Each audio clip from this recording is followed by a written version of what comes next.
करीब 300 बीसी मतलब आज से 300 साल पहले कौटिल्य ने अर्थशास्त्र लिखा। ये कोई दर्शन की किताब नहीं थी, ये सत्ता, अर्थव्यवस्था और समाज तीनों को चलाने की एक प्रैक्टिकल गाइड थी। कौटिल्य जानते थे कि टैक्स जरूरी है, लेकिन ज्यादा टैक्स स्टेट को ही खोखला कर देगा। इसीलिए उन्होंने लिखा, राजा को अपनी प्रजा से टैक्स वैसे ही लेना चाहिए जैसे मधुमक्खी फूल से रस लेती है, रस ले भी लेती है और फूल को नुकसान भी नहीं पहुंचाती। ये एक उपमा नहीं थी, एक वार्निंग थी। अगर ज्यादा टैक्स लिया गया तो किसान खेती छोड़ देगा, व्यापारी व्यापार छुपा लेगा और अंत में राजा के पास करने को कुछ भी नहीं हो। मनुस्मृति में भी इसी बैलेंस की बात मिलती है।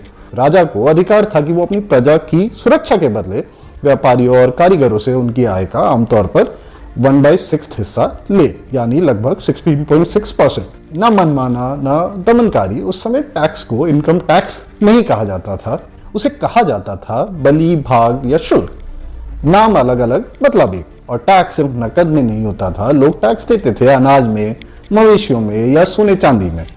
अगर अकाल पड़ा तो टैक्स घटा दिया जाता था और अगर फसल खराब हुई तो टैक्स माफ। राजा अगर अकाल में भी टैक्स लेता तो उसे अधर्मी माना जाता था।